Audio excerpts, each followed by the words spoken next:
Αχ, Θεέ μου. Λοιπόν, Focus 103,6.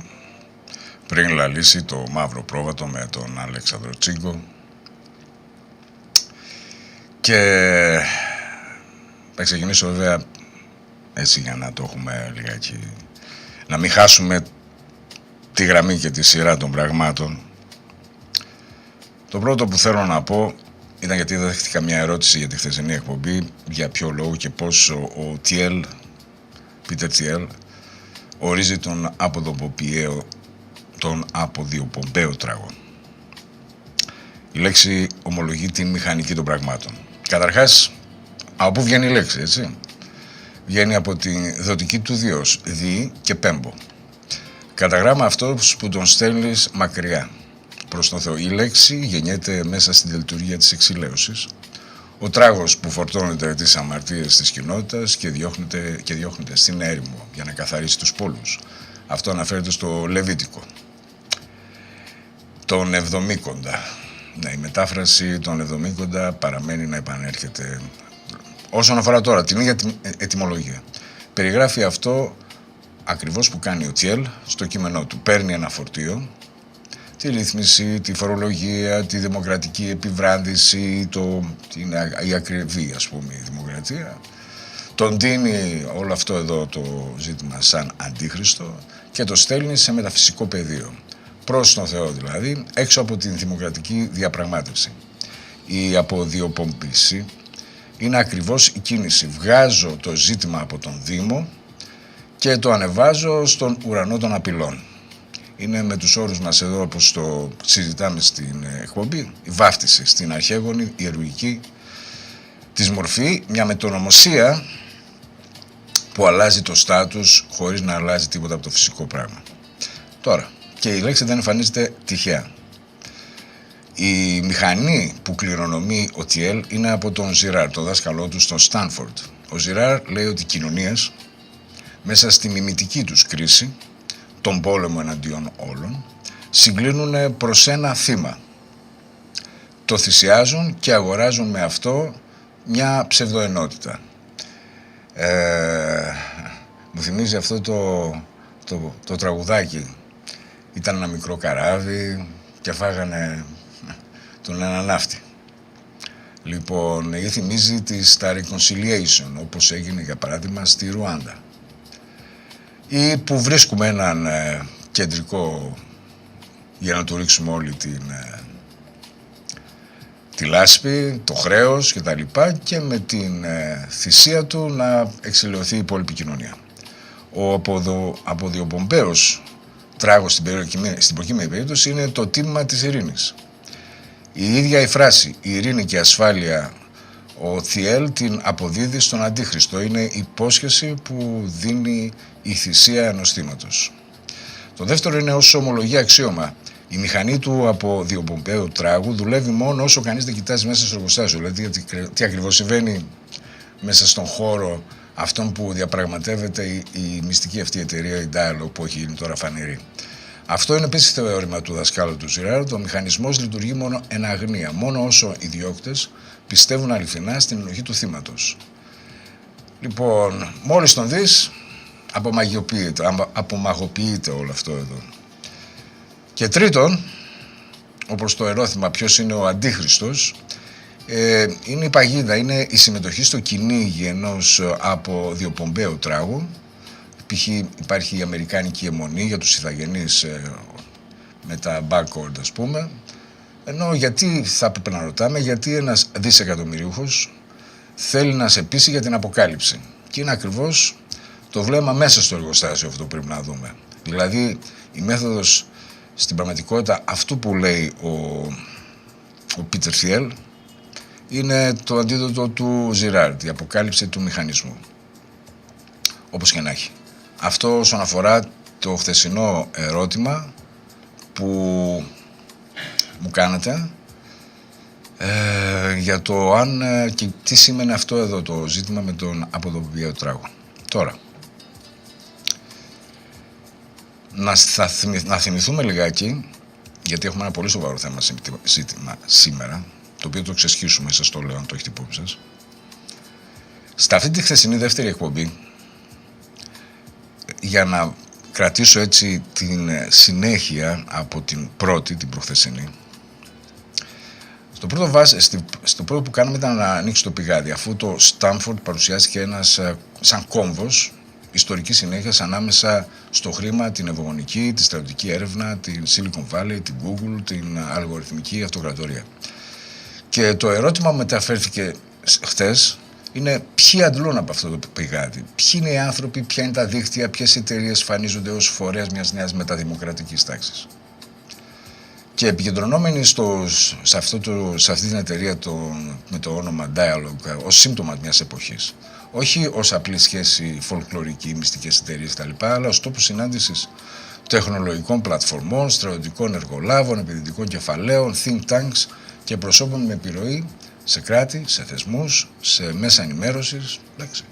Και η βασική θέση είναι ότι η ισχύς δεν χρειάζεται πάντα να υπάρχει ένα μυστικό συμβούλιο μέχρι την ημέρα που θα εμφανιστεί βέβαια, αρκεί η θεσμική σύμπτωση των ίδιων ανθρώπων γύρω από τα ίδια εργαλεία που είναι τα δεδομένα, η τεχνητή νοημοσύνη, η επιτήρηση, η ενέργεια, η βιοπολιτική, η στρατιωτική τεχνολογία. Λοιπόν, το καταπληκτικό όλο αυτό όχημα είναι η μεταδημοκρατία. Πολίτες που μετατρέπονται σε χρήστες. Δημόσιος χώρος που αντικαθίσταται από τα διάφορα retreats. Κράτος που φαντάζεται τον εαυτό του ως πλατφόρμα. Πολιτική που παρουσιάζεται ως δυσλειτουργικό λογισμικό και μία ελίτ που επιδιώκει να φύγει να βρει μια διέξοδο στην ουσία από δύο πράγματα. Όχι μόνο από τη λογοδοσία, αλλά και από την παρούσα κρίση, αυτό που θα λέγαμε του καπιταλιστικού συστήματος, που σημαίνει της διαρκής επέκτασης που συνόδευσε αυτή η παγκοσμιοποίηση, της ενοποίησης των αγορών, της ατελείωτης κερδοσκοπίας, της καταστροφής των εσωτερικών οικονομιών των χωρών όλων σαν τη δική μας και που άντλησε το μέγιστο κέρδος και αυτή τη στιγμή δεν μπορεί να δημιουργήσει τα κέρδη που δημιουργούσε κάτω από τις συνθήκες τα τελευταία 40 χρόνια. Έχουν βρει έναν καινούριο τρόπο για να το λύσουν το θέμα με την αναγωγή της πραγματικότητας στον ψηφιακό κόσμο, όπου εκεί γινόμαστε κάτω από ένα ελεγχόμενο σύστημα όπως είναι η Google και είπαμε γιατί είναι ελεγχόμενο το σύστημα. Είπαμε τόσα χρόνια τι ακριβώς κάναν αυτοί οι άνθρωποι. Φυσικά εν αγνία μας, εμείς τα βλέπαμε ως μικρά θαύματα της επιστήμης, αλλά στην πραγματικότητα είναι μια επιστήμη που έχει στόχο συγκεκριμένο. Λοιπόν, και αυτή η αναγωγή στον ψηφιακό κόσμο που μας κάνει τα προφίλ μας, για παράδειγμα, τα ψηφιακά πιο σημαντικά από την ανθρώπινη μας ύπαρξη, λοιπόν, είναι ο δρόμος που ξεφεύγει αυτό το σύστημα στο να αναπαράγει με άλλον τρόπο τον πλούτο του, καταργώντας το χρήμα, καταργώντας τα σύνορα που, τέλος πάντων, έχοντας καταργήσει τα σύνορα, δηλαδή κρατάνε το ενοποιημένο των αγορών, ταυτόχρονα διαμορφώσανε θεσμικά και νομικά τα εσωτερικά συντάγματα, νόμους κτλ. Έτσι ώστε να είναι απρόσκοπτη αυτή η διαδικασία της ομογενοποίησης και ταυτόχρονα μέσα από τα μέσα μαζικής ενημέρωσης, μέσα από τους influencers, μέσα από τα TikTok και όλα αυτά εδώ, την αποδόμηση των δικών μας χαρακτήρων, μέσα όπως τους είχαν διαμορφώσει οι παραδόσεις, ιστορική συνέχεια και όλοι μνήμες κτλ., σε μια κοινωνία που είναι κατακαιρματισμένη, ανίκανη στην πραγματικότητα να λειτουργήσει συλλογικά. Αυτό φαίνεται και από τα κόμματα τα οποία έχουν δημιουργηθεί αυτές τις ημέρες ή δημιουργούνται και φαίνεται και η δική μας ανικανότητα στο να συγκροτήσουμε, όχι κάτω από προσδιοριζόμενες από τις πρεσβείες ηγεσίες, αλλά κάτω από αυτό που θα λέγαμε η κοινή ανθρώπινη δράση στην υπεράσπιση της ελάχιστης δημοκρατίας και την κατάκτηση της πραγματικής δημοκρατίας. Δυστυχώς, όλη αυτή η πορεία των τελευταίων 50 χρόνων της επωνομαζόμενης μεταπολίτευσης δεν έχει γίνει μεταπολίτευση, παιδιά. Είναι ένα πολύ σοβαρό θέμα αυτό. Δεν υπήρξε στην ουσία μεταπολίτευση. Η δικτατορία δεν ήταν ένα, θα λέγαμε, μία ανάπαυλα μεταξύ δύο περιόδων δημοκρατίας. Η δημοκρατία δεν υπήρχε στην Ελλάδα πριν από το 1967 και η δικτατορία ήταν ένα παράγωγο του πολιτιακού συστήματος και των αιτιών και της ύπαρξής του μέσα από την ξενοδουλεία και την εξάρτηση. Όποιος πιστεύει άλλα πράγματα, το ξέρω, δυστυχώς αυταπατάστε και διατηρείτε μια εικόνα στον εαυτό σας αδύναμη να την ακυρώσετε και μέσα από τις αγκυλώσεις που σας έχει οικοδομήσει η ανάγκη, εύλογη ανάγκη των ανθρώπων να πιστεύουν σε κάτι με κάποιο τρόπο και να αφιερώνονται σε όλη τη ζωή. Η αυτοακύρωση από κάτι λάθος είναι κάτι πολύ δύσκολο, κάτι πολύ οδυνηρό, αλλά απαραίτητα και αναγκαίο αν θες να είσαι στην πραγματικότητα και όχι στις ψευδαισθήσεις. Και γιατί δεν υπήρξε μεταπολίτευση? Γιατί το πολιτικό σύστημα και το πολιτικό σύστημα που υπήρχε πριν από το 1967 ήρθε με μια δικαίωση δίδυνη και καλά ότι φέρνουμε τη δημοκρατία, όμως αποτελεί απλώς τη συνέχεια των πραγμάτων. Γι' αυτό και είτε της Ελλάδας και στη μεταπολίτευση, είτε με τον Εθνάρχη, είτε με τον μεγάλο Ανδρέα Παπανδρέου, είτε με όλους τους υπόλοιπους που αρχίζουν και μικραίνουν μέχρι να γίνουν στο ύψος, στο μέγεθος μιας μικρής πινέζας, συνοδεύεται από διαρκές ήττες από τη Βέρνη, από το Μάστριχ, από την αναγνώριση της Μακεδονίας των Σκοπίων ή τέλος πάντων της Σλαβομακεδονίας ή της Δαρδανίας όπως λεγόταν στην εποχή του Τίτο, σε όλο αυτό εδώ ή του Βαρντάσκι, Βαρντάσκι, μέχρι την απώλεια της εθνικής μας όποιας ανεξαρτησίας είχαμε, πολιτισμικής κτλ. Η κατάρρευση του τραγουδιού, της ποιότητας ζωής, των ανθρώπινων σχέσεων και όλα αυτά εδώ και μέσα από το τελικό που θα είναι το κτύπημα το ολοκληρωτικό, η νομιμοποίηση της συγκυριαρχίας στο Αιγαίο, το οποίο αποτελεί και το μεγάλο στίχημα για το παρόν πολιτιακό σύστημα. Και δεν αναφέρομαι μονάχα στον κύριο Μητσοτάκη. Αυτό όλο λοιπόν, αυτός ο δυστοπικός κόσμος που οικοδομήθηκε εδώ στην Ελλάδα είναι αποτέλεσμα των εργαλείων που χρησιμοποιούμε καθημερινά, του τρόπου που μας βάζουν να σκεφτόμαστε. Έτσι. Αυτό είναι το πολύ βασικό. Διαμορφώνεται η τηλεόραση, αποτελεί το μεγαλύτερο εργαλείο συμμόρφωσης. Οι αλγόριθμοι που κυριαρχούν στο διαδίκτυο είναι το δεύτερο εργαλείο συμμόρφωσης. Μην ξεχνάτε ότι εγώ ας πούμε έχω μια λαθασμένη εικόνα, μια λαθασμένη εντύπωση, μια λαθασμένη ιδέα. Δεν θα με βοηθήσει το διαδίκτυο να τη διορθώσω παρουσιάζοντάς με κάτι διαφορετικό και ανάποδο. Θα επιμείνει να παρουσιάζει σε μένα και σε εσάς, ανάλογα με τις ερευνές σας, με αυτά που πιστεύετε, με το τι δεδομένα δίνετε στο Facebook, όσοι τα δίνουν τέλος πάντων, ή στα κοινωνικά μέσα, Twitter, Μουσουτού, δεν ξέρω, να σας δώσει επιβεβαίωση της απάντησής σας. Αυτό προκαλεί ένα ακόμα ρήγμα, το οποίο τροφοδοτεί ένα σημαντικό και βασικό στοιχείο που χαρακτηρίζει εμάς τους Έλληνες.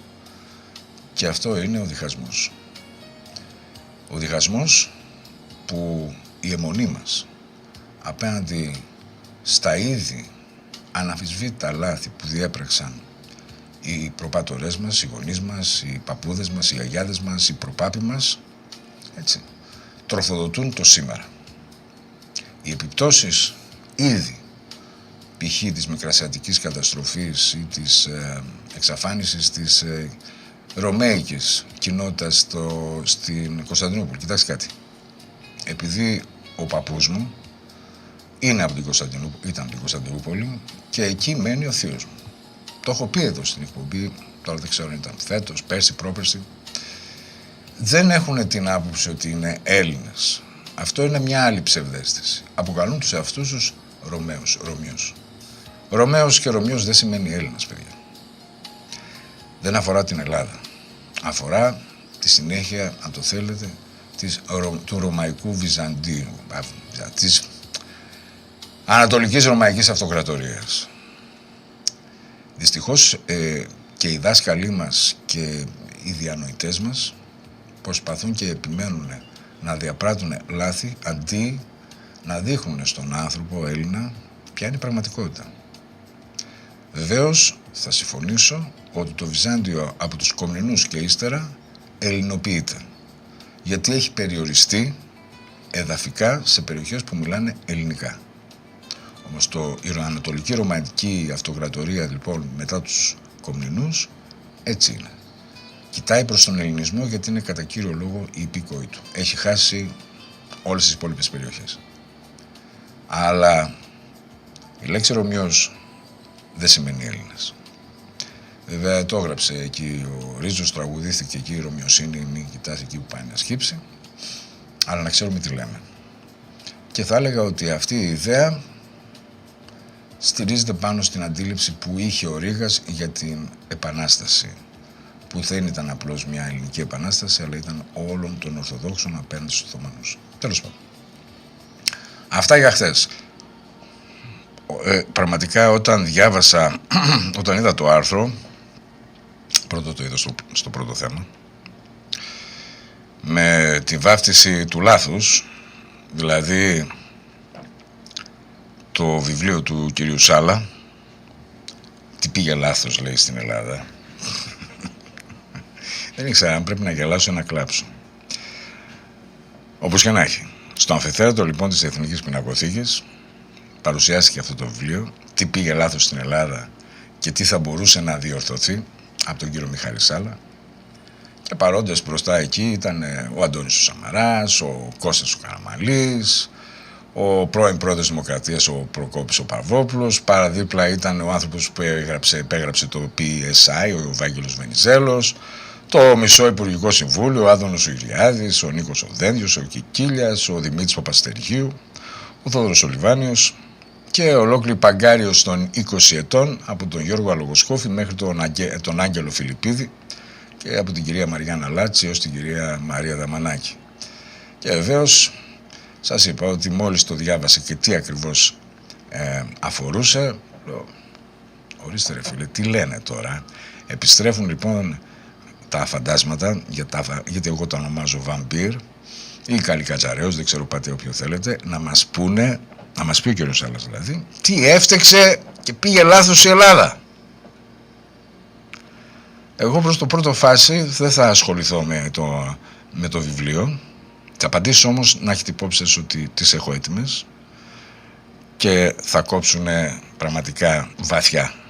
Αλλά να πάμε να δούμε λιγάκι πρώτα, ας ξεκινήσουμε λίγα στον άνθρωπο που κάλεσε αυτούς όλους, τον κύριο Σάλα, που υπήρξε επί δεκαετίες ο ισχυρότερος άνδρας τράπεζας Πειραιώς, ο άνθρωπος που από μια μικρή ιδιωτικοποιημένη το 1991 τράπεζα έχτισε μία εκ των 4 συστημικών πυλώνων της χώρας. Πώς? Με 2 τρόπους. Απορροφώντας τράπεζες με δημόσιο χρήμα, θα φτάσουμε και εκεί, και σύμφωνα με τα πορίσματα, με μεθόδους που σε καμιά κανονική χώρα δεν θα ονομάζεται κατηγορητήριο. Ας πάμε λιγάκι σε υποθέσεις. Πρώτη υπόθεση, καρδιά, είναι ένας κύκλος ακινήτων που λειτουργήσε 3 φορές. Η πρώτη πράξη είναι το 2003, ακίνητα που πουλούνται σε εταιρείες που σύμφωνα με τα ευρήματα συνδέονται με τον ίδιο με τα μέλη της οικογένειάς του.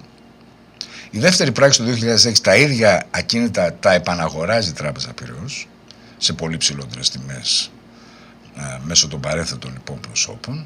Η τρίτη πράξη το 2016, την ώρα της εξόδου του, μπαμ, τα ακίνητα ξεφορτώνονται σε μια κυπριακή εταιρεία, την Κοπιούζο, με δάνεια της ίδιας της τράπεζας, αφού πρώτα τα κεφάλαια περάσουν από μια αλυσίδα ενδιάμεσων εταιριών.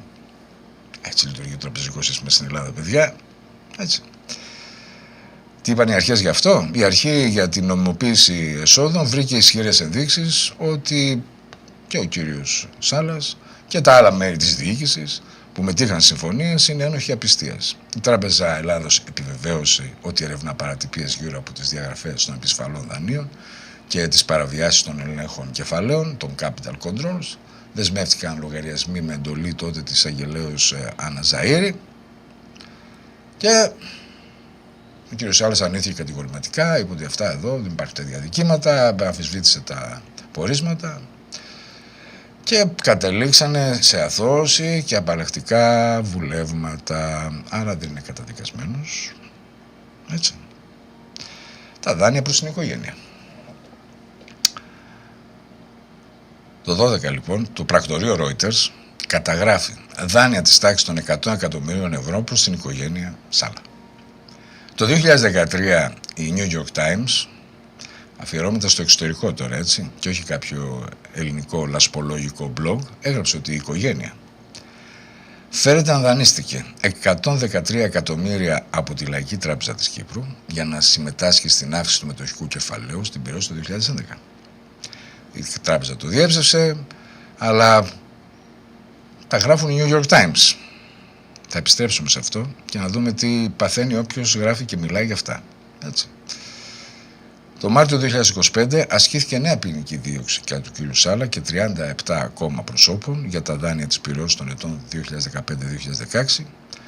Παράλληλα δεσμεύτηκαν οι μετοχές του στην Παγκρίτια από την αρχή του ξεπλήματος. Οι υποθέσεις αυτές λοιπόν δεν είναι ιστορία, είναι αριστότας. Τώρα στον αφορά την ίδια την οικογένεια. Το πόρισμα του οικονομικού εισαγγελέα, 52 σελίδες, μιλάει για κακουργηματική απιστία, περιγράφει ένα δίκτυο ιδιωτικών κτηματικών εταιριών, 11 στον αριθμό, με την σύζυγό του, διευθύντρια, τα παιδιά του, και το σχέδιο είναι απλό, μέχρι ανέδειας.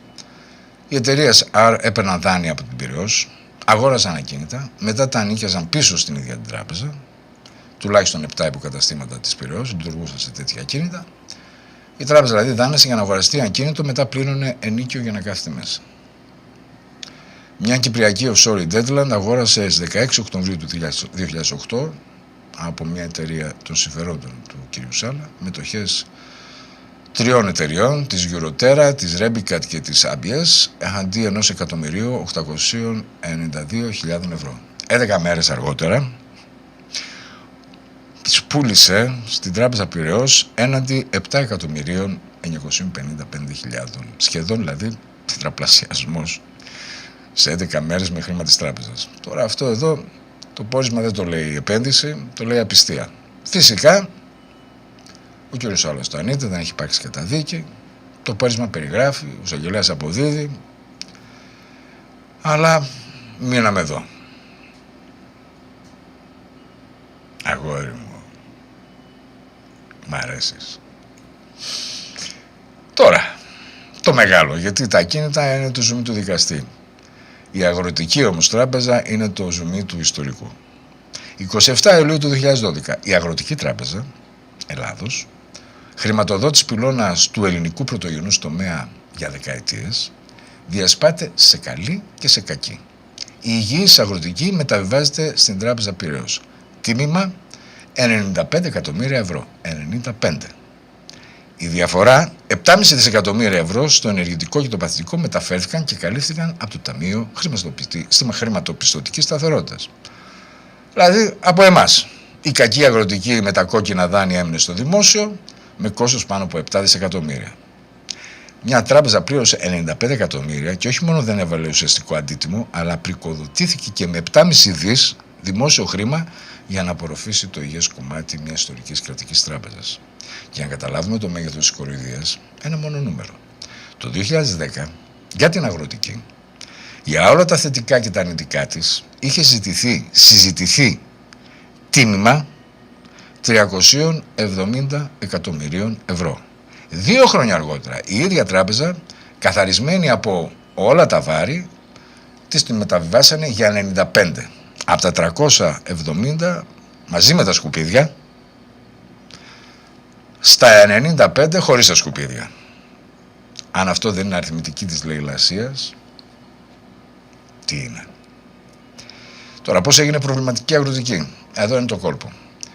Η ΑΤΕ φορτώθηκε ζημιά άνω των 4 δισεκατομμυρίων όχι από κακοδιαχείριση των αγροτικών δανείων, αλλά γιατί υποχρεώθηκε από το ίδιο το δημόσιο να μετατρέψει σε ομόλογα ακόμα και τα δάνειά της προς τους κρατικούς οργανισμούς, όλο αυτά τα ομόλογα, στη συνέχεια μέσω του Βαγγέλη του Βενιζέλου, του κ. Βαγγέλη Βενιζέλου, που ήταν και παρόν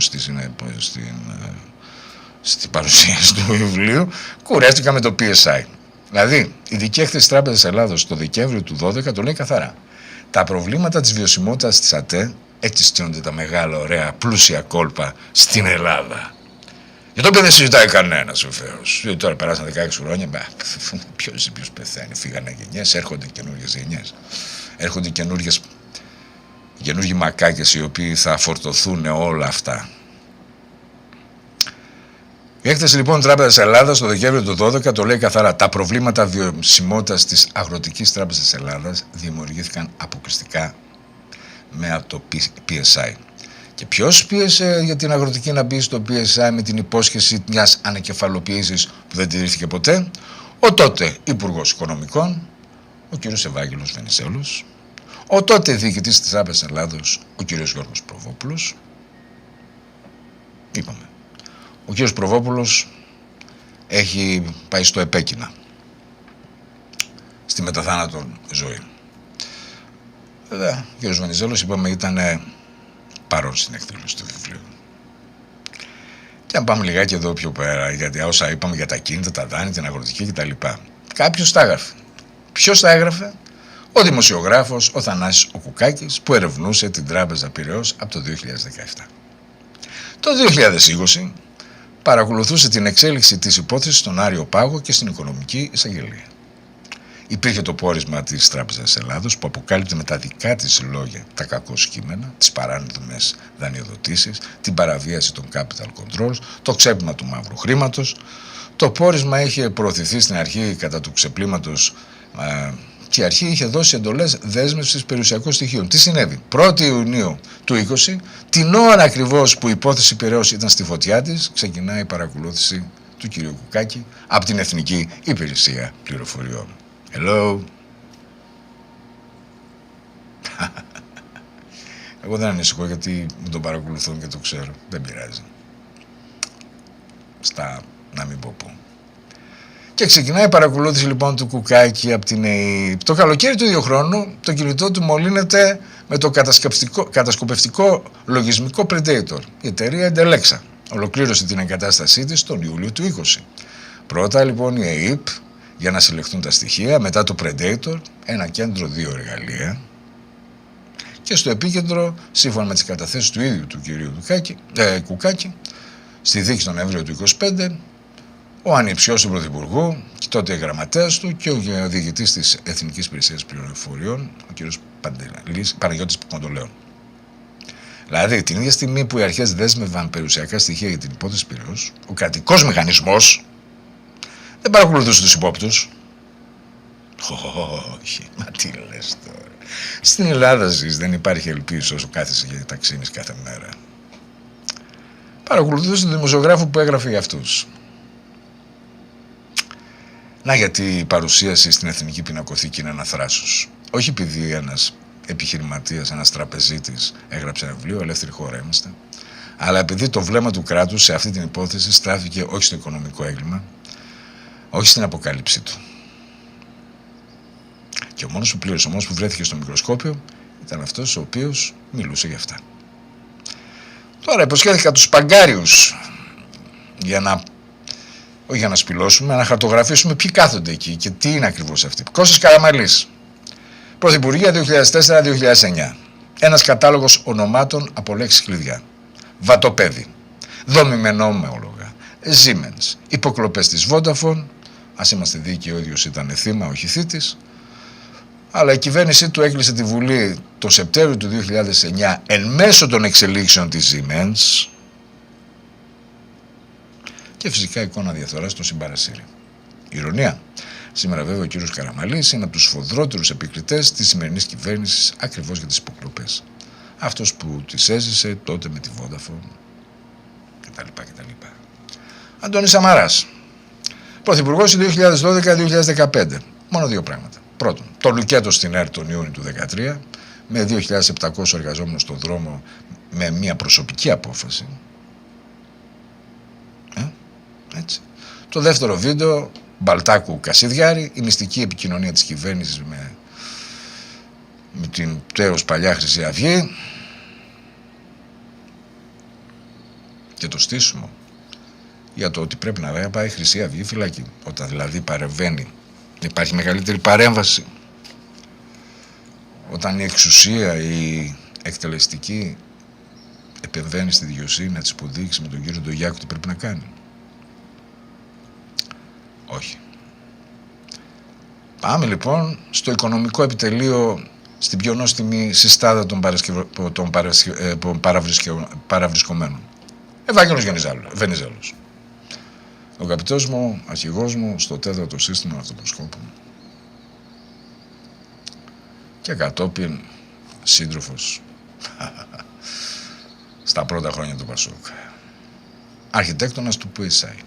Θεματοφύλακας της λίστας Λαγκάρτ. Την κρατούσε όπως ίδιος παντού. Την είχα λέει στο σιρτάρι τώρα. Τι να λέμε τώρα. Μια Λαγκάρτ μας έστειλε λίστα με εκατοντάδες ονόματα Ελλήνων που έχουν παρκάρει τα χρήματά τους στην Ελβετία. Σιγά τώρα. Και αυτή η Ελλάδα είναι μια χρεοκοπημένη χώρα και δεν χρειαζόμαστε χρήματα. Δεν χρειαζόμαστε να δούμε ποιος, τι κτλ. Παραδέχτηκε λοιπόν ως αντίγραφο του αντιγράφου και την παρέδωσε αφήνοντας υπόνοιες πως ίσως είχε αλλοιωθεί. Και όπως είδαμε, ο υπουργός που έσπρωξε την αγροτική, το PSI,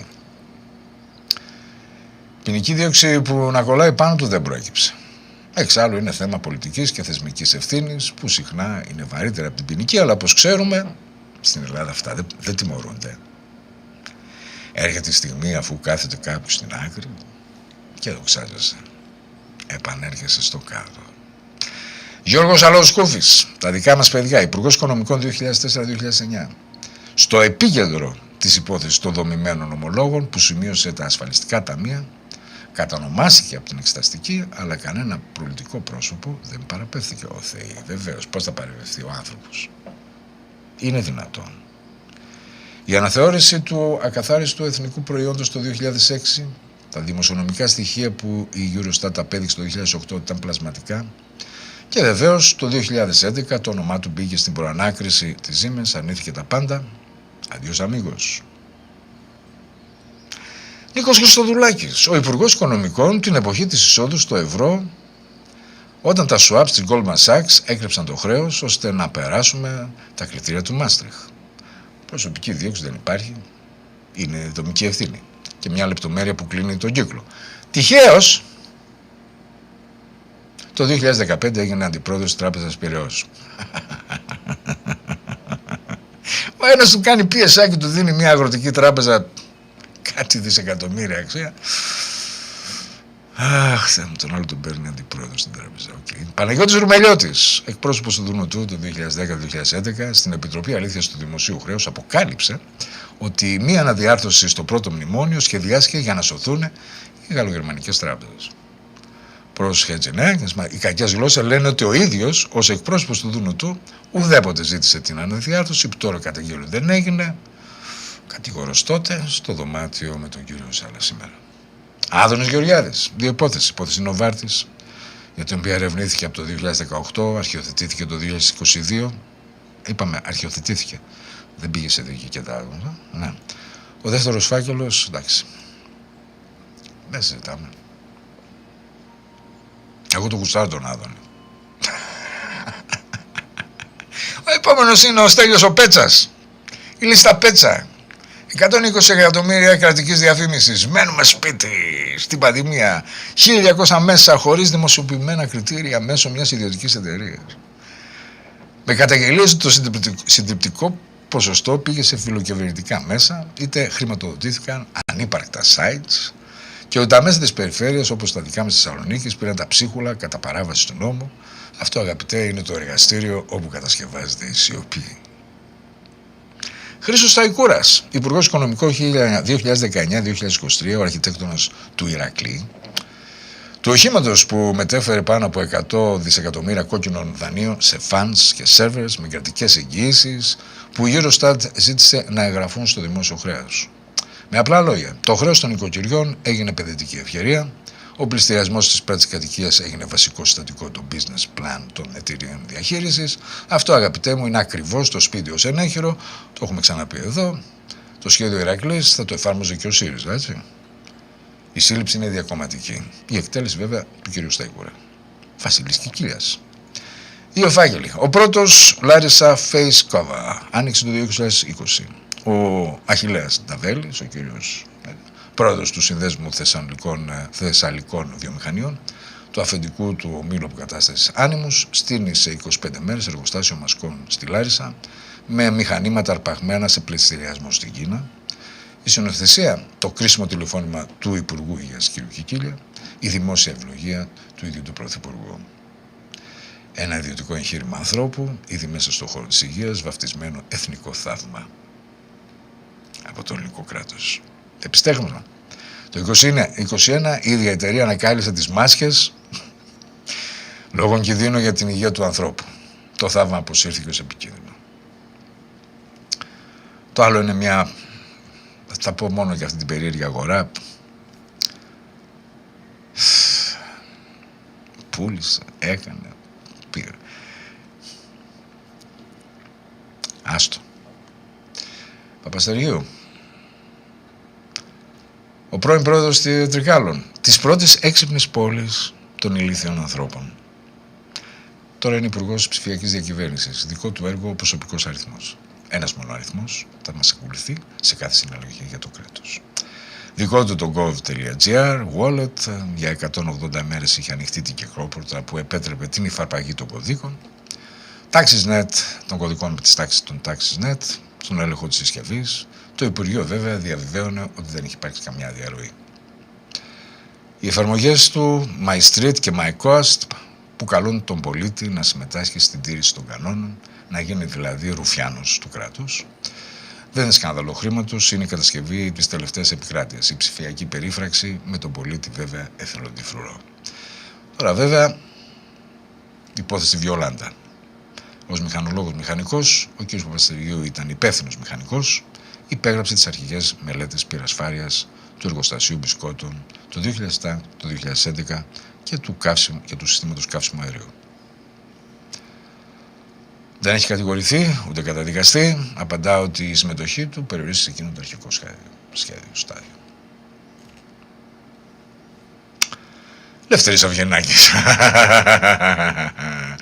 Χειροδικία στον υπάλληλο του Ελευθέρου Βενιζέλου, αλλά και που μιλάμε σοβαρό, ως Υπουργός Αγροτικής Ανάπτυξης, ένα από τους δύο πρώτους μαζί με τον κύριο Μάκη Βορύδη, τον οποίον τον έλεγχο ζήτησε η Ευρωπαία Εισαγγελέας για το σκάνδαλο ΠΚΠ για απιστία σε βάρος των οικονομικών συμφερόντων της Ένωσης. Εκκρεμεί, δικογραφία υπάρχει, αλλά κάθεται και αυτό σε μια αίθουσα του τι πήγε λάθος στην Ελλάδα. Γιάννης Πλακιωτάκης, υπουργός ναυτιλίας στη σκιά των ναυαγίων, στην Πύλο κτλ. Νίκος ο Δένδιας, δεν έχω να πω τίποτα. Είναι ο Προκόπης ο Παυλόπουλος, ο πρόεδρος που μπήκε αυτό στην προανάκριση της Siemens, υπουργός εξωτερικών, ο άνθρωπος που έπαιξα εδώ στην εκπομπή την παραδοχή του ότι η κυβέρνηση Παπαδήμα ήταν αντισυνταγματική, αλλά την ψηφίσανε τότε, μετά έγινε πρόεδρος, για να προστατεύσουν το Σύνταγμα. Ο κύριος Ρουσόπουλος, η προσωποποίηση της διαπλοκής μέσω μαζικής ενημέρωσης, ιδιωτικός τέλεχος του ιδιωτικού ραδιοφόρου Αθήνα 984, του πρώτου ιδιωτικού καναλιού Μέγα, υπουργός επικρατείας, υπεύθυνος για τα μέσα μαζικής ενημέρωσης, είναι ο άνθρωπος της τηλεόρασης, έγινε υπουργός και ήλεγχε τις άδειες της τηλεόρασης. Με το στίγμα του βατοπεδίου έφυγε το 2008, αλλά από τον Νοέμβριο μετά, είδατε πολλά χρόνια, έρχονται αναβαπτισμένοι. Η πρόεδρος της Κοινοβουλευτικής Συνέλευσης Συμβουλίου της Ευρώπης. Τέλεια περιστροφόμενη θύρα. Από το στίγμα στην κορυφή της γυραιάς, το στίγμα λέω του βατοπεδίου μέχρι στην κορυφή της γυραιάς Υπήρου. Μαρία Δαμανάκη, τι να πούμε για την κυρία Δαμανάκη. Για την εκφωνήτρια του Πολυτεχνείου. Είναι η μετεσάρκωση του δόγματος, δεν υπάρχει εναλλακτική. No alternative. Αφού λοιπόν κυρία Δαμανάκη ηρωίδα, κατά λάθος ηρωίδα, ναι, περιστρεφόμενη θύρα, επίτροπος αλληλείας, στο διοικητικό σήμερα συμβούλιο της Global Fishing Watch, του περιβαλλοντικού οργανισμού που γεννήθηκε από την Google και που τροφοδοτεί σήμερα διοικήσεις μάχης του Αμερικάνικου στρατού.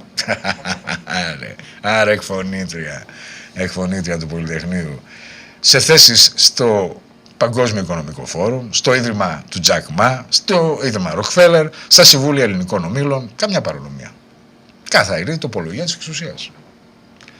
Ο Χρήστος Παπουτσής, Υπουργός Προστασίας Πολίτη, στην καρδιά του πρώτου μνημονίου, υπό την πολιτική του ευθύνη, όλη η βίαιη καταστολή των αγανακτισμένων στο Σύνταγμα. Δεν θα μας συζητήσω για την εποχή που ήταν επίτροπος, επίτροπος εκεί στην Ευρώπη.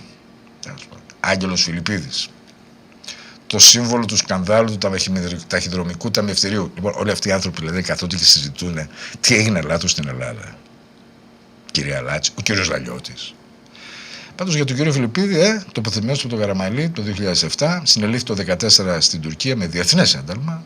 Πέρασε 22 μέρες στις φυλακές της Τουρκίας στο Μάλτεπε. Αγαθώθηκε βέβαια το 20. Τι περίεργο πράγμα, ρε φίλε. Κώστα Λαλιώτης των ερμαφρόδιτων ανεξέλεγκτων σχημάτων, των εταιριών παραχώρησης, το χρυσό συμβόλαιο στην Αττική Οδού με τα τρελά μερίσματα των μετόχων, τα διόδια χωρίς τέλος, η διακομματική ομερτά. Τι να πούμε, βέβαια γι' αυτός δεν κατηγορήθηκε ποτέ για τίποτα, ναι. Έτσι. Έχεις να πείτε τίποτα? Το κακούργημα λοιπόν βαφτίζεται επιχειρηματική επιτυχία. Η δίωξη του δημοσιογράφου Κουκάκη βαφτίζεται εθνική ασφάλεια. Η μετάνοια βαφτίζεται στοχασμός. Ο φάκελος βαφτίζεται βιβλίο. Και ο κατηγορούμενος ανεβαίνει, ας πούμε, κάπου σε ένα πόντιουμ στην Εθνική Πινακοθήκη και αντί απολογία μας προσφέρει μια διάγνωση. Λοιπόν, επιστροφή και σήμερα εντάξει, θα το διακινδυνεύσω. Γιατί τι αξίζει η ζωή χωρίς λίγο κίνδυνο στη τελευταία ανάλυση? Ετοιμότητας, ειλικρίνειας και αμεσότητας. Εδώ λοιπόν ξεκινάει, θα έλεγα, το βασικό κομμάτι της εκπομπής και είναι η απάντηση στον οικοδεσπότη αυτής της σύναξης που έγινε στην Εθνική Πινακοθήκη του κ. Σάλα και των υπολείπων. Απάντηση σε όλους. Τι πήγε λάθος, λέει, στην Ελλάδα? 5 λέξεις και μέσα τους κρύβεται ένα έγκλημα γραμματικής. Ας προσέξουμε πρώτα απ' όλα το ρήμα. Πήγε. Παθητικό, αυτόματο, χωρίς υποκείμενο. Σαν να στράβωσε ένας δρόμος μόνος του. Σαν να έπεσε ένα δυνατό δένδρο χωρίς να το κόψει κανείς. Η πρώτη δουλειά απόψε είναι λοιπόν να βάλουμε πίσω το υποκείμενο που λείπει, γιατί τίποτα δεν πήγε λάθος. Κάποιοι το πήγανε. Και βεβαίως δεν θα απαντήσουμε εδώ με ύβρις, αλλά με τα εργαλεία μας. Αυτά που έχουμε ακονίσει επί μήνες μέσα από αυτή την εκπομπή. Και το πρώτο εργαλείο λέγεται βάφτιση. Βάφτιση στη δική μας γλώσσα είναι να αλλάζεις το όνομα ενός πράγματος για να αλλάξεις το νόημά του, χωρίς να αλλάξεις τίποτα από την πραγματικότητα. Το ζωντανό δένδρο γίνεται τεχνική βλάβη. Η επιτήρηση γίνεται προστασία. Η απαγή μιας περιουσίας γίνεται λάθος. Ολόκληρο λοιπόν το βιβλίο είναι μια τελευταία βάφτισης. Ο κύριος Σάλας λέει ότι οι τράπεζες συνέβαλαν στο πρόβλημα του χρέους. Συνέβαλαν. Ωραιότατη λέξη. Συμβάλλει κανένας σε έναν έρανο. Εμείς εδώ όμως δεν βρήκαμε καμία συμβολή. Βρήκαμε ένα μηχανισμό και θα τον περιγράψουμε σε 4 στάδια. Στάδιο πρώτο. Φουσκώνεις μια οικονομία με φτηνό χρήμα. Τα στεγαστικά δάνεια αυξήθηκαν 608% σε μια δεκαετία, είναι δικά τους τα νούμερα. Στο δεύτερο στάδιο σκάει η κρίση, χρεοκοπεί ο κόσμος. Οι τράπεζες παίρνουν μια ανακεφαλοποίηση με χρήμα του λαού, γύρω στα 40-43 δισεκατομμύρια κατά το Ευρωπαϊκό Ελεκτικό Συνέδριο που δεν γύρισαν φυσικά ποτέ. Στο στάδιο 3 τα κόκκινα δάνεια πουλούνται τζάμπα στα funds, με την εγγύηση του ελληνικού δημοσίου μέσω του Ηρακλή. Στο 4ο στάδιο οι πληστηριασμοί γίνονται βιομηχανία και οι περιουσίες των Ελλήνων αλλάζουν χέρια.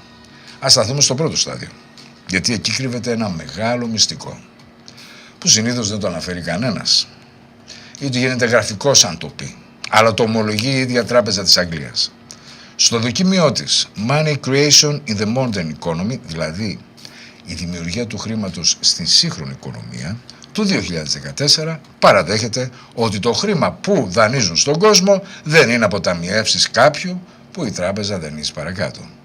Είναι μια λογιστική εγγραφή. Όταν εγκρίνει το δάνειό σου, δεν σου παραδίδει χαρτονομίσματα από κάποιο σεντούκι, πιστώνει το λογαριασμό σου και εκεί ακριβώς στη στιγμή δημιουργείται το νέο χρήμα από το τίποτα. Το ανάποδο από ό,τι λένε τα σχολικά βιβλία δηλαδή. Δεν προηγείται μια κατάθεση του αποταμιευτή και ακολουθεί ένα δάνειο. Όχι. Το δάνειο γεννά την κατάθεση. Και το ομολογεί έτσι. Όμως τι σημαίνει αυτό που το λέει έτσι μισόλογα? Αν το χρήμα βγαίνει από το τίποτα, τότε η τράπεζα δεν σου δανείζει κάτι δικό της. Πλάθει το χρήμα με μια κρατική άδεια και σε βάζει να εγγυηθείς για κάτι απολύτως πραγματικό. Το σπίτι σου ως υποθήκη και τις μελλοντικές σου δόσεις. Δηλαδή τη δουλειά σου για 20 χρόνια. Το προνόμιο να φτιάχνει χρήμα το κρατάει ιδιωτικό, το ρίσκο το φορτώνει σε σένα. Στην ουσία σου δανείζει τη δική σου πιστοληπτική ικανότητα, κομμένη σε χρήμα, και σου χρεώνει ένα ενίκιο, τόκο, για να δανειστείς από ό,τι εξ αρχής ήταν δικό σου. Και αν λυγίσεις, κρατάει το πραγματικό, το σπίτι, για ένα χρήμα που δεν υπήρξε ποτέ. Προσέξτε κάτι. Το έχω ξαναπεί από αυτή την εκπομπή. Το κόλπο που στήθηκε από τους πολιτικούς και τους τραπεζίτες, που τώρα γελάνε στα μούτρα μας, καλά να πάθουμε, ήταν πάρα πολύ απλό. Φουσκώνω την αγορά. Και φτάνω και λέω, ρε Αλεξανδράκο, το σπίτι σου δεν έχει πια 50.000 ευρώ, έχει 250. Δεν θέλεις λίγο να το νιώσεις, βρε παιδί μου, σε χρήμα? Και ο άλλος λέει, Αλεξανδράκος, κοίταξε, λέει, αφού είναι όλα καλά, θα πάρω το μετρητό ρευστό, θα τα βολέψουμε γιατί μας δίνει για 6% επιτόκιο, έχω τη δουλειά μου, όλα πάνε καλά, όλα πρίμα.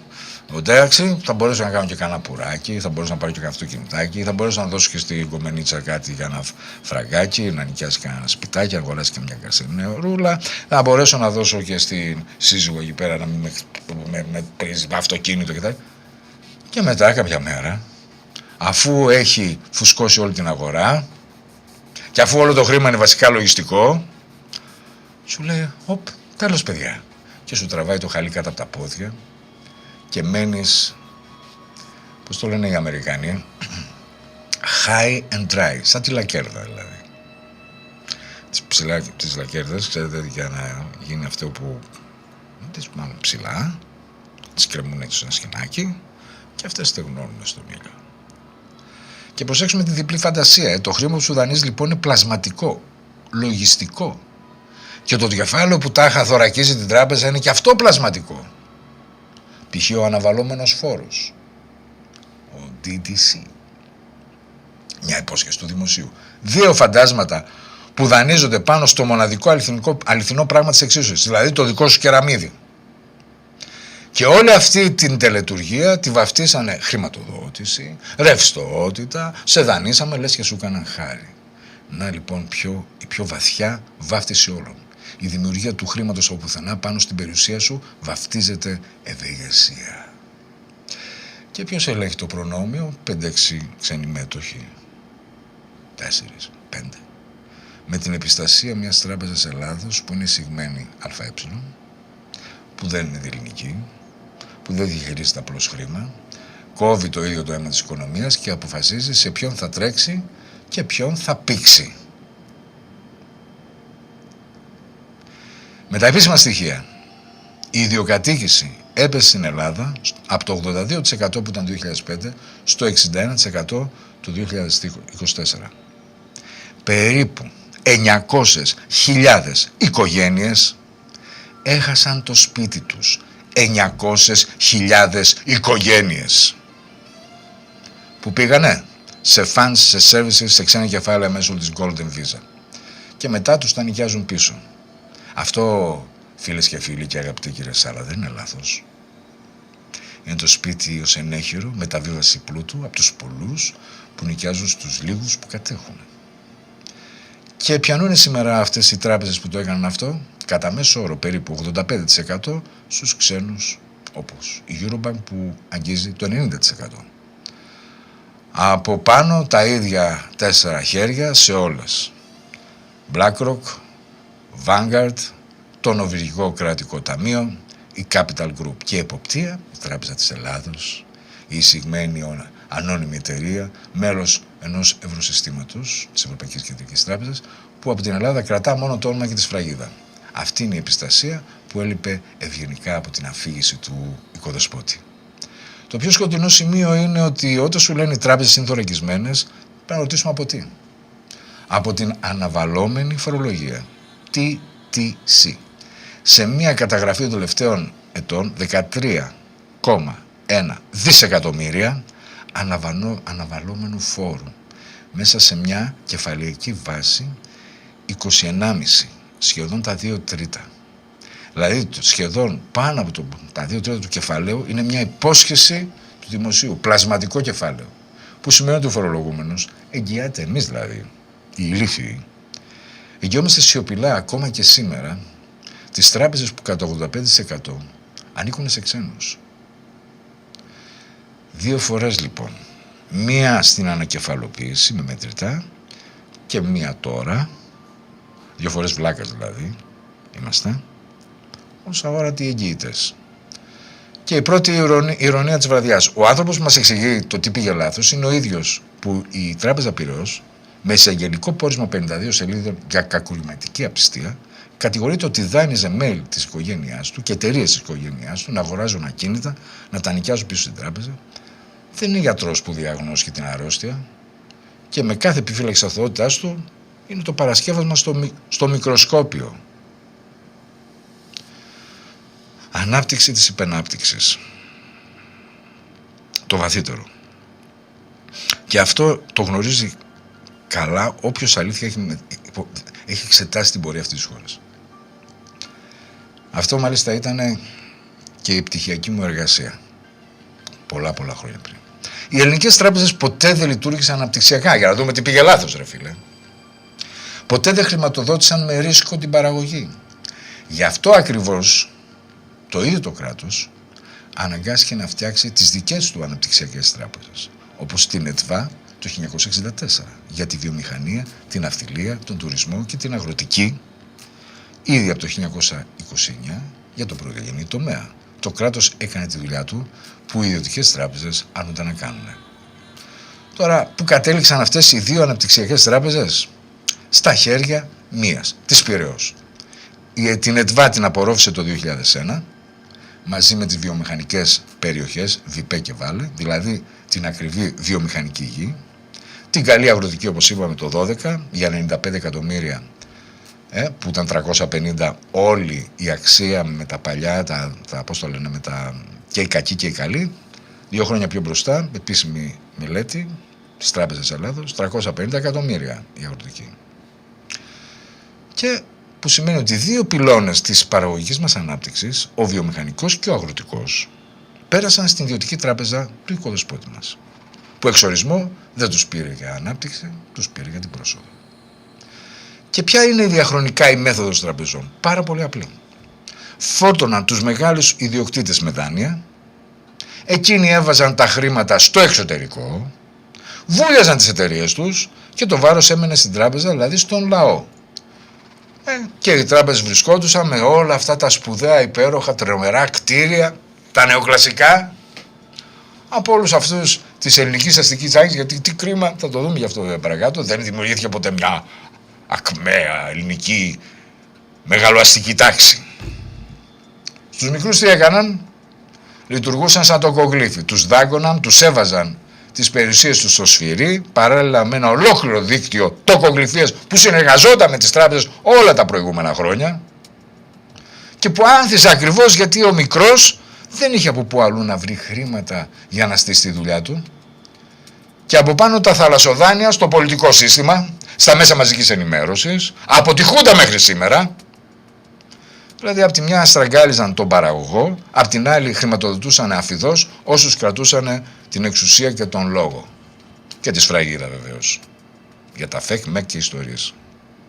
Και το κράτος αντί να τους ελέγξει, τους χάρισε κι άλλα. Τους έδωσε να διαχειρίζονται τα κοινοτικά κονδύλια. Δίθεν λέει για ορθολογικό τρόπο. Και στην Πειραιώς ειδικά έδωσε 2 κλειδιά. Πρώτον, τις αγροτικές επιδοτήσεις από το 2012, με σύμβαση 2012-2026, η Πειραιώς κρατά, διαχειρίζει και χρηματοδοτεί το λογαριασμό μέσω του οποίου πληρώνονται όλες οι κοινοτικές, εθνικές, αγροτικές ενισχύσεις. Χρηματοδότηση έως 2,5 δισεκατομμύρια. Όλο το αίμα του ΟΠΕΚΕΠΕ περνάει μέσα από τις δικές της φλέβες. Δεύτερον, την ακτοπλοεία μέσω της ΜΙΓ και της Άτικα, Superfast, Blue Star, Hellenic Seaways, ANEC.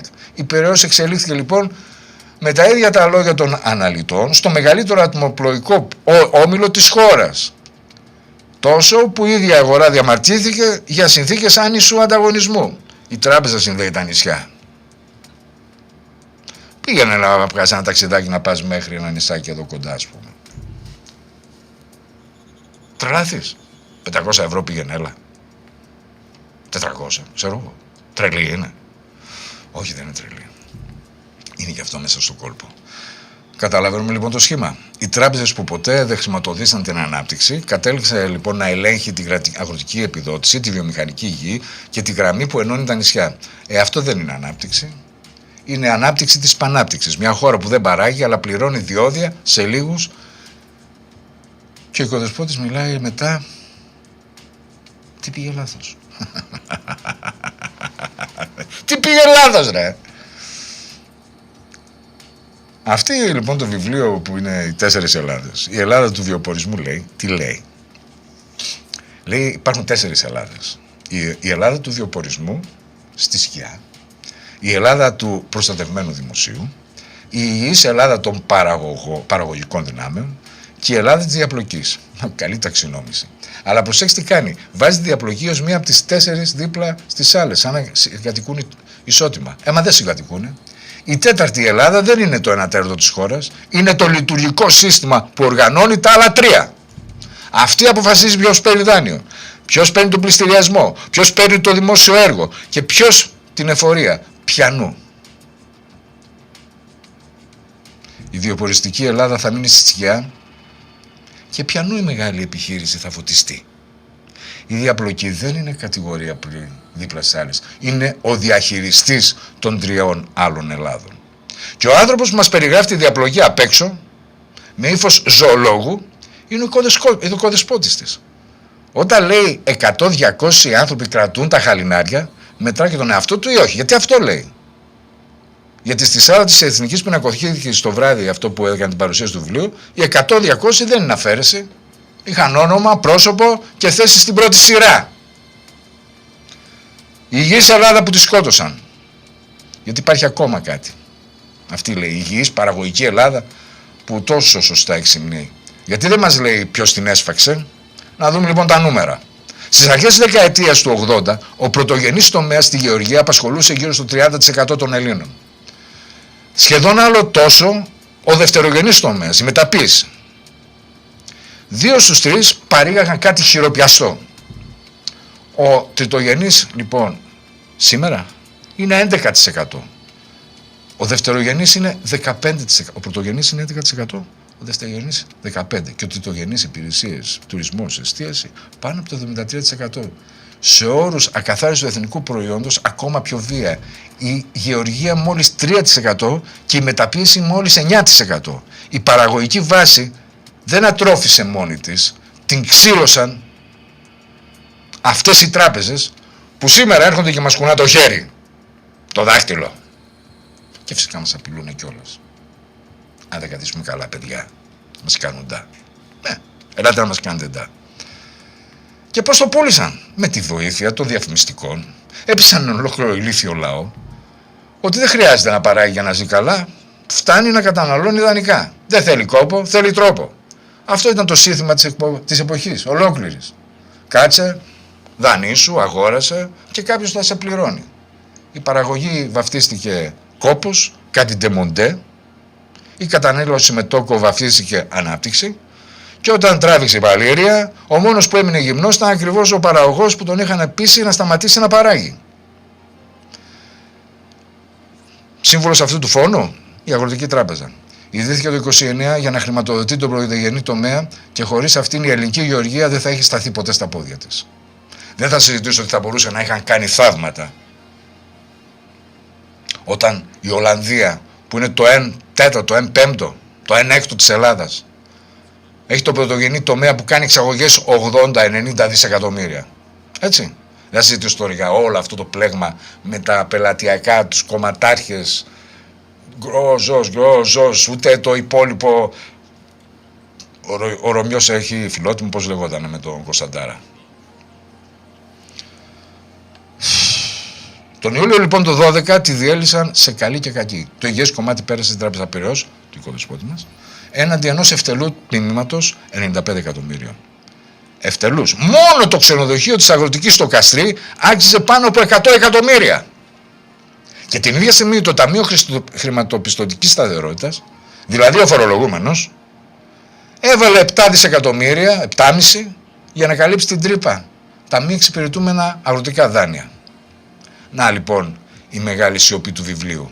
Γιατί δεν μας λέει ο κύριος Σάλλας για τα χρήματα της ανακεφαλοποίησης? Γιατί δεν μας λέει τη δική του Πειραιώς που πήρε την καλή αγροτική με 95 εκατομμύρια, ενώ ο λαός σκέπασε μια τρύπα 7,5 δισεκατομμυρίων? Επειδή ο εξεταστής της κρίσης ήταν και ωφελημένος της. Δεν είναι τι πήγε λάθος, είναι τι μου πήγε καλά. Αυτό δεν γράφει στο βιβλίο του. Να λοιπόν η δεύτερη βάφτιση. Διαπλοκή βαφτίζεται το σύστημα. Απρόσωπο, ανώνυμο, χωρίς διεύθυνση. Φταίει το σύστημα, σημαίνει δεν φταίει κανείς. Εμείς λέμε το σύστημα έχει όνομα και διεύθυνση. Και αυτά λέμε τώρα. Ο κύριος Σάλλας λοιπόν επικαλείται στο βιβλίο του τον κύριο Μπάριγκτον Μουρ, που λέει χωρίς αστική τάξη δεν υπάρχει δημοκρατία. Θρηνεί λοιπόν που η Ελλάδα δεν απέκτησε μια ισχυρή, σοβαρή αστική τάξη. Ωραία επίκληση, αλλά λάθος συμπέρασμα. Γιατί ο κύριος Μουρ δεν είπε ότι κάθε αστική τάξη φέρνει δημοκρατία. Είπε κάτι πολύ πιο λεπτό.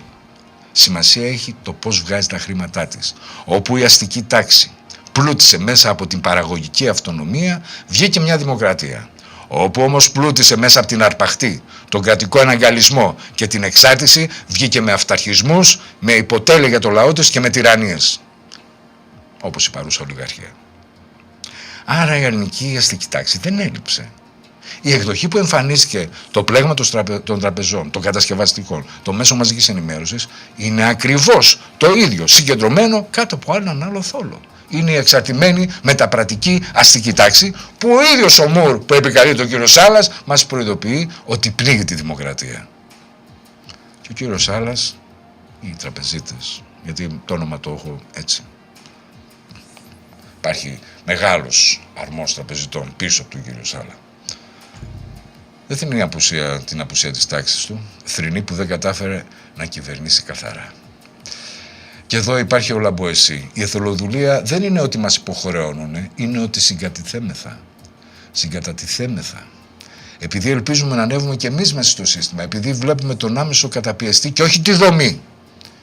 Η αστική τάξη που λείπει δεν είναι θεσμός που χαρίζεται από τα πάνω. Είναι ένα αυτοεξούσιο που καταρτιέται από τα κάτω. Η πρότασή του, τι λέει?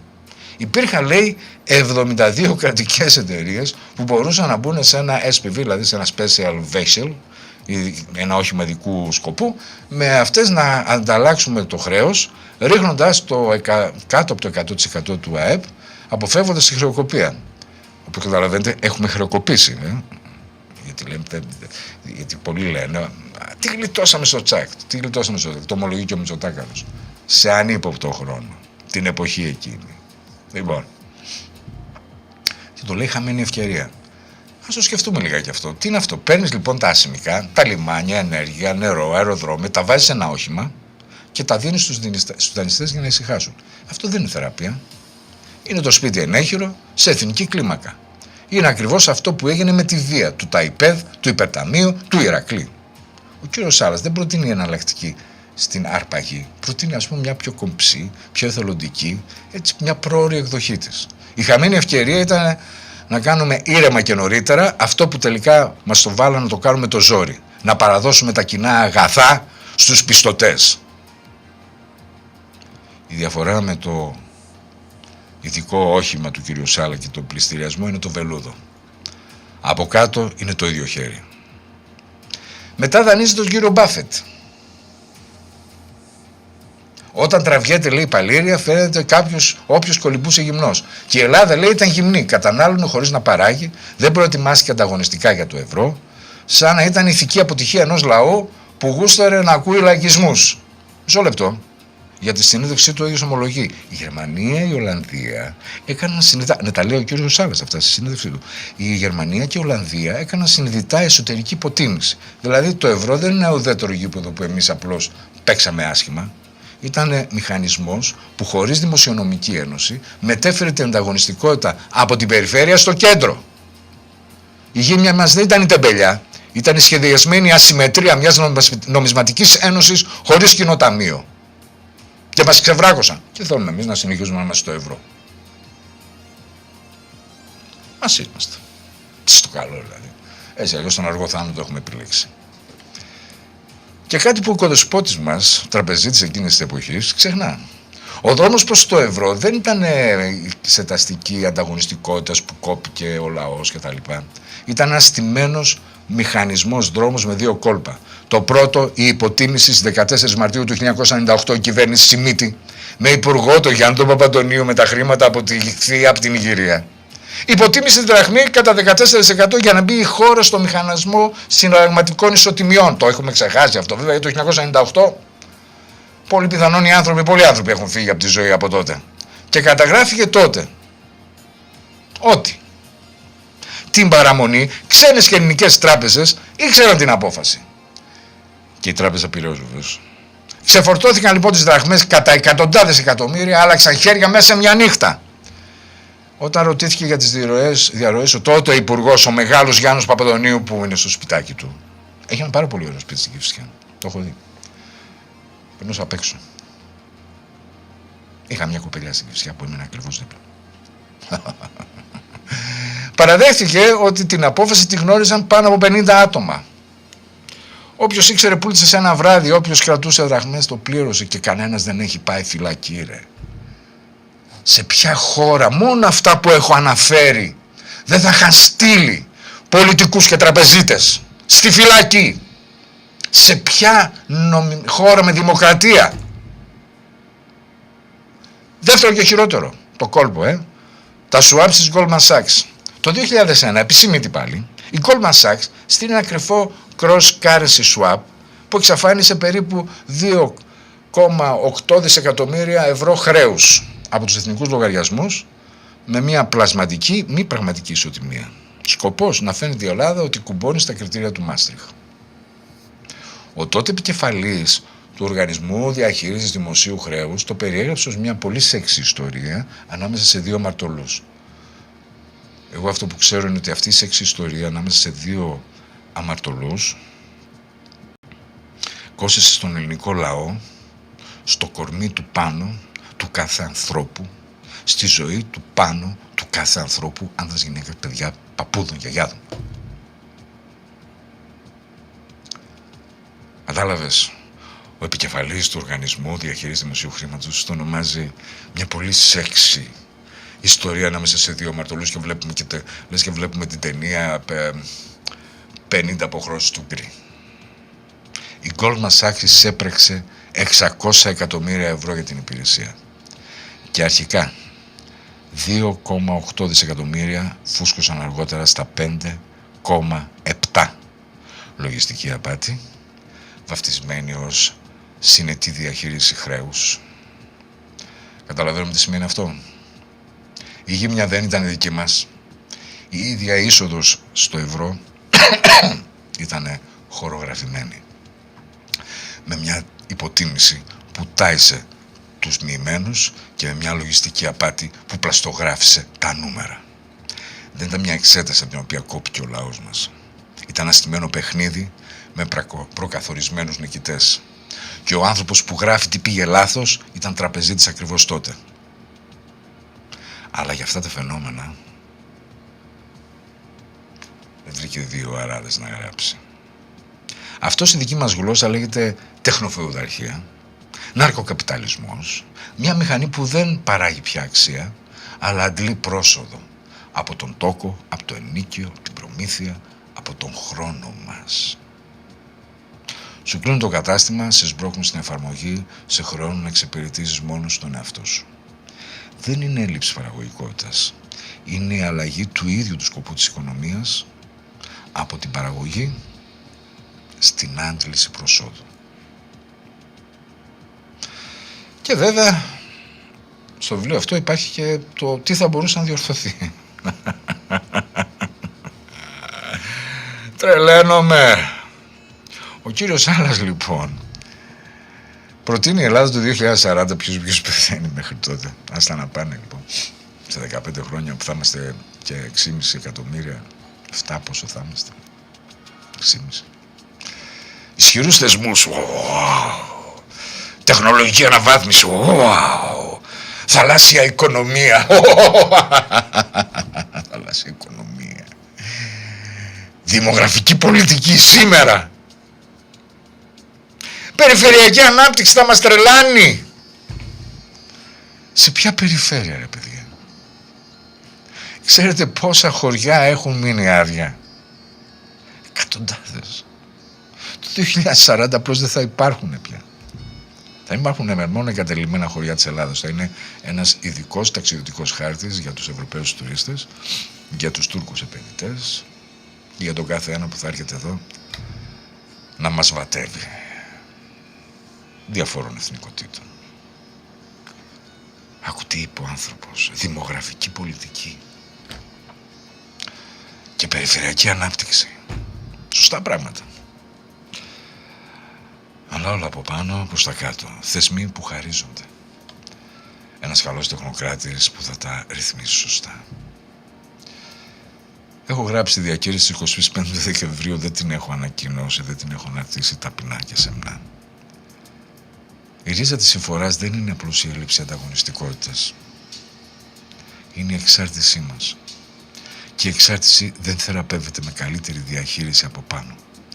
Θεραπεύεται με αυτονομία, ανάπτυξη και παραγωγή από κάτω. Ο Κορνήλιος Καστοριάδης το έχει πει πολύ καθαρά. Ετερονομία είναι να δέχεσαι ότι ο νόμος που σου έρχεται απ' έξω από τον Θεό είναι, από τον Βασιλιά είναι, από τις αγορές είναι, από τις Βρυξέλλες είναι και δεν τον αμφισβητείς. Αυτονομία είναι όταν η ίδια κοινωνία αναλαμβάνει να φτιάξει τους θεσμούς της. Ο κύριος Άλλας, λογικό, θέλει μια καλύτερη φαντασιακή διαχείριση της ετερονομίας. Εμείς θέλουμε το τέλος της. Και δεν μιλάμε αόριστα. Μιλάμε για το συνανίκην, το οριζόντιο. Όχι το κάθετο ανήκει εις τίνα. Το ανήκει σε κάποιον, σαν ιδιοκτησία, σαν δούλος, σαν υπήκος, σαν υποτελής. Μιλάμε για τα σύνδικα της τοπικής αυτοδιοίκησης, που θα λέγεται σύνδικα τοπικής αποδέσμευσης. Την ενιαία παραγωγική μονάδα, την συνέλευση γειτονιάς, την κλαδική, την κλαδιακλαδική ομοσπονδία, τα σωματεία που πρέπει να κάνουν οι άνθρωποι στις γειτονιές. Ξαναφτιάξτε σωματεία. Ό,τι σωματείο θέλετε. Σωματείο χοντρών, σωματείο λεπτών, σωματείο δεν ξέρω τι. Αγγλοφωνών, σωματείο γαλλόφωνων. Κάντε σωματεία και αρχίστε να ξαναμιλάτε με τους ανθρώπους δίπλα σας. Κάντε σωματεία. Θέλετε να δείτε επαγγελματικά τα σωματεία σας? Κάντε σωματεία. Θέλετε να είναι κοινωνικά τα σωματεία σας? Κάντε σωματεία. Όχι μια εξέγερση λοιπόν μιας ημέρας, αλλά την οικοδόμηση μιας διάρκειας. Όχι να πολιορκήσουμε τα ανάκτορα, γιατί τα ανάκτορα σήμερα είναι παντού και πουθενά. Να χτίσουμε δίπλα τους κάτι που δεν τους χρειάζεται. Γυρίζουμε λοιπόν εκεί που αρχίσαμε.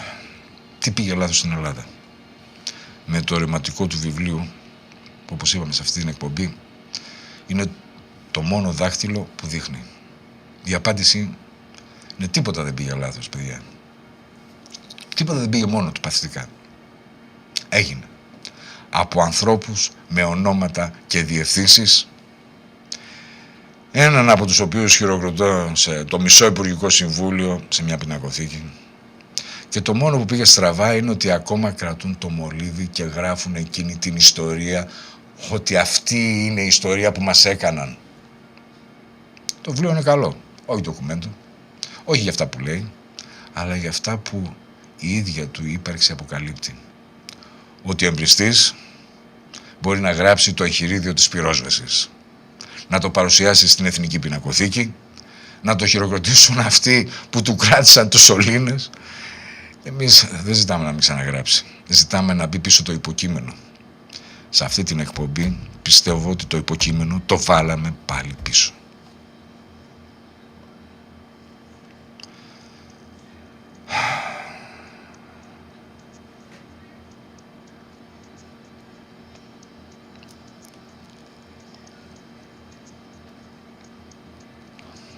κλείσω λοιπόν. 48 πήγαμε. Ωραία. Ένα γρήγορο. Υπάρχει, παιδιά, δάνειο και δάνειο. Το δάνειο σου για το σπίτι είναι υποθήκη, εγγύησης για τον κύριο Σάλα, στους τραπεζίτες. Ένα πληστηριασμό που στο τέλος δεν πλήρωσες. Το δάνειο που πήρε ο Μηντιάρχης, ο Καναλάρχης, το κόμμα, πολλές φορές δεν έχει ούτε κάλυψη ούτε εγγύηση. Και όπως αποδείχθηκε, δεν υπήρχε και πρόσθεση επιστροφής. Δεν ήταν δάνειο, ήταν επιδότηση πτήσης, επιδότηση πτήσης πίστης, βαφτισμένη δάνειο. Το σχήμα το περιέγραψε η Εξεταστική Επιτροπή το 2017 όταν παρέδωσε το πόρισμά της. Βαθύ και αμαρτωλό τρίγωνο της διαπλοκής. Η πολιτική εξουσία για να κρατήσει τις καρέκλες της, με αυτές μαζί έπρεπε να έχει μπει μέσα για φυλακή, πολλές από τις οποίες στηρίζονται σε μία λέξη, οικογενειοκρατία, διόριζε τις διοικήσεις των τραπεζών. Οι διοικήσεις των τραπεζών έδιναν δάνεια στα κόμματα και στα μέσα, χωρίς να τηρούν τους κανόνες του τραπεζικού δανεισμού, μια ανισοτιμία απέναντι σε όλη την υπόλοιπη επιχειρηματικότητα, και τα κόμματα και τα μέσα με τη σειρά τους προστάτευαν την εξουσία που διόρισε τις τράπεζες. Κλειστός κύκλος. Ο φορολογούμενος έβαζε το χρήμα, οι τράπεζες το μοίραζαν, τα κόμματα κρατούσαν την εξουσία, τα κανάλια και οι εφημερίδες αγόρασαν με αυτό τη συνένεση. Ο καθένας τάιζε το επόμενο τρίγωνο, κανένας δεν πλήρωνε πίσω. Αυτό δεν είναι μία από τις 4 Ελλάδες, μας λέει ο κ. Σάλλας. Είναι το τρίγωνο που κρατούσε όρθιο τις άλλες 3. Και εδώ μπαίνει μια λεπτομέρεια που την έχει εξηγήσει εξαιρετικά ο οικονομολόγος ο Κοσμάς Μαρινάκης. Γιατί όλα αυτά γίνονται τριγωνικά και όχι ευθέως. Αν ο τραπεζίτης πλήρωνε κατευθείαν το κανάλι που τον υπερασπίζεται, θα ήταν πολύ εύκολος στόχος. Θα φαινόταν. Γι' αυτό καμιά συναλλαγή δεν παρέδωσε. Είναι όλες πάρε, κάνουν το γύρο του τριγώνου, ο καθένας παίρνει από τον επόμενο, ποτέ απευθείας από αυτόν που έχει σπίτι. Έτσι κανείς δεν μπορεί να δείξει την ευθεία γραμμή της δωροδοκίας. Γιατί δεν υπάρχει ευθεία γραμμή, υπάρχει ένας κύκλος. Ή ένα τριγωνικό σύστημα. Και γιατί η διαφήμιση παίζει το ρόλο που παίζει? Ρώτα απλό. Τι νόημα έχει να διαφημίζεται μια συστημική τράπεζα σε τηλεθεατές που ούτε στεγαστικό δάνειο θα πάρουν από αυτήν, ούτε τις καταθέσεις τους χρειάζεται? Εμπορικά, κανένα. Αυτό όμως που αγοράζει διαφήμιση δεν είναι πελάτες. Είναι η σιωπή. Είναι η ανοχή του μηντιακού συστήματος στο τραπεζικό λιγοπόλιο. Η εγγύηση που δεν θα ακουστεί ποτέ σε ρεπορτάζ για το πόσο ακριβές είναι διεθνώς οι ελληνικές χρεώσεις, τραπεζικές χρεώσεις. Η διαφήμιση είναι το αντίτιμο της σιωπής. Και ποιος πληρώνει στο τέλος? Εσύ και εγώ. Γι' αυτό δεν θα βάλουμε ξανά για τη δημοκρατία μόλις τελειώσει η εκπομπή. Όχι απευθείας στο κρατικό ταμείο όπως νομίζει κάποιος, αλλά τριγωνικά. Μέσω ανάθεσης δημοσίων έργων, της μηντιακής ανοχής, των θαλασσοδανείων. Καλύπτεις έτσι μέσα από τις χρεώσεις και τους λογαριασμούς το κόστος της στήριξης που τα μέσα μαζικής ενημέρωσης παρέχουν στην εξουσία. Και το τρίγωνο αυτό είναι πολύ απλό και δεν αφορά τα τρίγωνα πανοράματος. Στην πραγματικότητα ένα κουβάρι, επικοινωνίες, ενέργεια, ομάδες, τοπική αυτοδιοίκηση, νύχτα, με πλοκάμια εκτός συνόρων. Και εκτελείται πάντα τριγωνικά, γιατί έτσι δεν μπορεί να πιαστεί. Και ας αρχίσουμε από τα κόμματα, γιατί εκεί είναι το πράγμα φάρσα. Σύμφωνα με το πόρισμα, Νέα Δημοκρατία, Πασόκ, από το 2001 και μετά δεν είχαν καταβάλει ούτε €1 για την εξυπηρέτηση των δανείων τους, με τις συνολικές οφειλές να ξεπερνούν τα 400 εκατομμύρια ευρώ. Τώρα νομίζω είναι 520. Όχι, δεν καθυστερούσαν. Ούτε €1 για 15 χρόνια. Ποια τράπεζα είχε δώσει τα περισσότερα? Αυτή που είχε πάρει τα περισσότερα. Η Πειραιώς. 240 εκατομμύρια σε κόμματα, εκ των οποίων τα 220 τα πήρε από την Αγροτική. Ναι, την Αγροτική. Την τράπεζα που ιδρύθηκε το 29 για χρηματοδοτήσει τον αγρότη που κατέληξε στην Πειραιώς. Το χρήμα του αγροτικού κόσμου δάνειο στα κόμματα της εξουσίας. Και αγύριστο. Και ας μην μιλάμε για όριστα, ο επιθεωρητής της Τράπεζας Ελλάδος κατέθεσε στην Επιτροπή ότι όλα τα κόμματα, μόνο τα δάνεια του ΣΥΡΙΖΑ και του ΚΚΕ, θεωρούνταν ομαλής ίσπραξης. Τα υπόλοιπα, ο κόσμος έχει μία ονομασία και το λέει από την εποχή της Χούντας και εντεύθεν. Θαλασσοδάνεια. Μέσα μαζικής ενημέρωσης, με το πόρισμα τότε. Εκατομμύρια τώρα. Ποια τράπεζα πρώτη εδώ? Με δάνεια 432 εκατομμυρίων ληξιπρόθεσμα στο 47%. Η Πειραιώς. Wow, νικητές. Ιουχιου. Η Εθνική 430, η Α 311 με ακάλυπτους κινδύνους στο 50%, η Eurobank 85. Μισές χορηγήσεις σε κάποιες περιπτώσεις ακάλυπτες, λυκυπόθυμες. Πώς δίνεται ένα δάνειο που δεν γυρίζει χωρίς εγγύησεις? Ο Φώτης ο Μπόμπολας της Πίγωσος, που έβγαζε τότε το Έθνος και την Ημερησία και συμμετείχε στο Μέγκα, το ομολόγησε ο ίδιος στη Βουλή. Παλιότερα, είπε, οι τράπεζες έδιναν λεφτά χωρίς καλύψεις και χωρίς εγγύησεις. Ο Πίγασος είχε ένα διμερές δάνειο 69 εκατομμυρίων ακάλυπτο, χωρίς προσωπικές εγγύησεις. Μας είπανε, τα είπε και ο Ψιχάρης για το Λαμπρακιστάν. Ο Σταύρος Ψιχάρης, λοιπόν, το πόρισμα πήρε ένα δάνειο 58 εκατομμύριων από την Αλφα Bank και μετέφερε σε προσωπική του εταιρεία με μοναδικό μέτοχο τον εαυτό του και ύστερα τη συγχώνευσε με το ΔΟΛ ώστε ο φιλέτης του δανείου να καταστεί το ΔΟΛ και όχι ο ίδιος, και δεν έχει πάει κανένας φυλακή. Και το ωραιότερο όλο συμψηφισμό, αυτό μάλιστα ήταν με μια υπογραφή του. Υπέγραψε ότι θα καλύψει αυτό. Με υπογραφή δικιά του Ψιχάρη, υπέγραψε ότι θα καλύψει αυτός το δάνειο. Γιατί να μην υπογράψω εγώ, ρε παιδί μου, με την υπογραφή μου, να μου δώσουν 68 εκατομμύρια, να σας φωνάξω όλους να πάμε να διασκεδάσουμε. Να σας πάρει και όλους μαζί 68 εκατομμύρια. Πάμε τα φάμε μαζί. Σε πολλές περιπτώσεις, αφού η τράπεζα έδινε το δάνειο στον εκδότη, του έδινε συνέχεια τη διαφήμιση για να ξεχρεώσει. Δηλαδή η τράπεζα πλήρωνε 2 φορές τον ίδιο άνθρωπο. Μία με το δάνειο, μία με τη διαφήμιση. Και το χρήμα δικό σου χρέος. Τέλος. Φτάνει. Δεν μπορώ άλλο. Δεν μπορώ άλλο, ειλικρινά. Στο λόγο της ανδρικής μου τιμής. Το στομάχι μου είναι άνω κάτω. Λοιπόν, φίλες και φίλοι, σας ευχαριστώ πάρα πολύ. Όλους εσάς που είστε συντονισμένοι εδώ στη συχνότητα του Focus 103,6. Όλους εσάς που είσαστε και έρχεστε στο κανάλι στο YouTube, στο Άλεξ Τσίγκος. Ευχαριστώ τον έρωτά μου, τον Αλέξανδρο Γιαννόγλου, τον Άτλαντα, τον Ήχον. Ακολουθεί η εκπομπή Μουσικές Ανεχνεύσεις με τον Γιώργο τον Σοηλεμέζογλου. Αύριο είναι η μέρα των ακροατριών και των ακροατών. Ελπίζω να πάρετε τα τηλέφωνά σας, να μου δώσετε τις παρατηρήσεις σας, αυτά που σας απασχολούν, τα ζητήματα που τρέχουν, αυτά που σας βασανίζουν και σας τυραννούν. Ή τις γνώμες σας για το ζήτημα της εκπομπής ή για αυτά που έχουν υποθεί. Από μένα λοιπόν, καλή νύχτα και καλή τύχη.